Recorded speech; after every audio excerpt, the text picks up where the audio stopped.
Praise the lord. శుభోదయం. దేవుని ఘనమైన నామమునకు మహిమ కలుగునుగాక.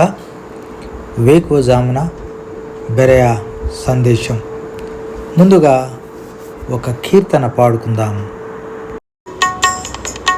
మా జీవితముల మార్చివేసి తన సంతతిలో చేర్చెనుగా.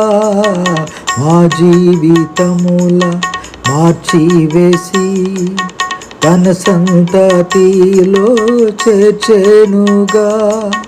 తన మహాప్రేమ చూపించి మాకు స్వాస్థ్యము దయచేసెను. తన మహాప్రేమ చూపించి మాకు స్వాస్థ్యము దయచేసెను. స్వాస్థ్యము దయచేసెను. ప్రేమ నమ్మకము గల పరలోక తండ్రి తన కుమారుని పంపేను. రక్తము చిందించి మా పాపము కడుగా శిలువపై అర్పించెను. శిలువపై అర్పించెను. ఈనాటి దేవుని వాగ్దానపు వాక్యాన్ని చదువుకుందాము. యెషయా గ్రంథము 41వ అధ్యాయము 10వ వచనం. భయపడకుము, నేను నీ దేవుడనై ఉన్నాను. ప్రభునందు నాకు అత్యంత ప్రియమైన దేవుని ప్రజలారా, ఈ వేకువజామున దేవుడు మనకిచ్చిన ఈ వాగ్దానపు వాక్యాన్ని బట్టి దేవునికి ఎంతగానో వందనాలు. ఈ వాక్యము దేవుడు తను స్వాస్యంగా ఎంచుకున్న యూదా ప్రజల గురించి తెలియజేసినటువంటి మాటలు. మనము సొలొమోను రాజు పరిపాలన వరకు గమనిస్తూ వచ్చిన విషయం ఏమిటంటే, 12 గోత్రాలైనటువంటి ఇశ్రాయేల్ ప్రజల్ని సొలొమోను రాజు తర్వాత వారి ఐక్యతను కోల్పోయి 2 భాగాలుగా వారు విభాగింపబడి పరిపాలించుకున్నారు. ఒక భాగము యూదా గోత్రము, అంటే 2 గోత్రాలు.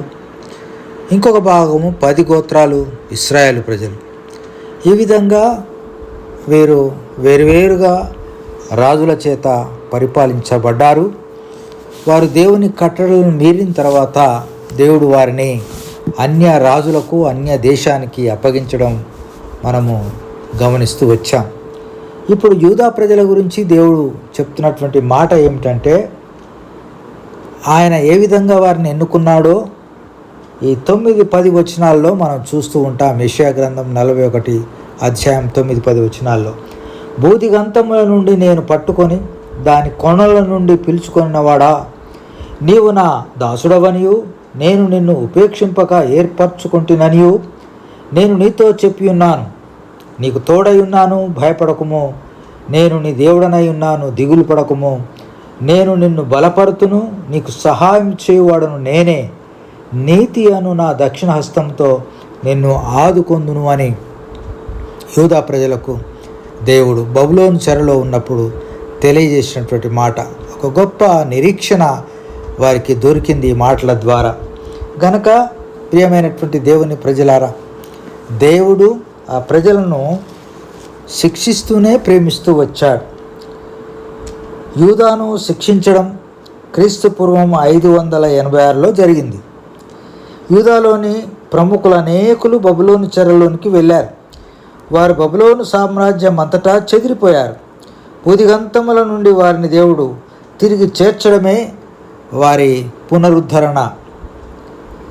నీకు తోడై ఉన్నాను అని దేవుడు ప్రకటించడం ద్వారా ఆ ప్రజల మధ్య ఆయనకున్నటువంటి నిబంధనాపూర్వకమైన ఒక జ్ఞప్తి గుర్తుకు వస్తూ ఉంది. దేవుని దక్షిణహస్తము ఆయన బల శౌర్యాన్ని సూచిస్తూ ఉంది. తన ప్రజల్ని కాపాడదగిన ఆయన శక్తి సామర్థ్యాలని జ్ఞాపకం చేస్తూ ఉంది. శత్రువులకు దేవుని ప్రజల్ని బాధించే శక్తి సామర్థ్యాలు, అధికారము లేవని దేవుడు నిశ్చయంగా తెలియజేస్తూ వచ్చాడు.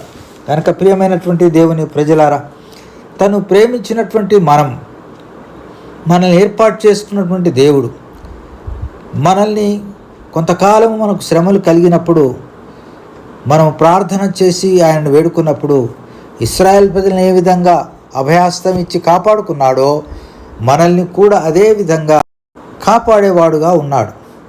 గనక మనము దేవునికి ఇష్టమై ఈ లోకంలో జీవించాలి.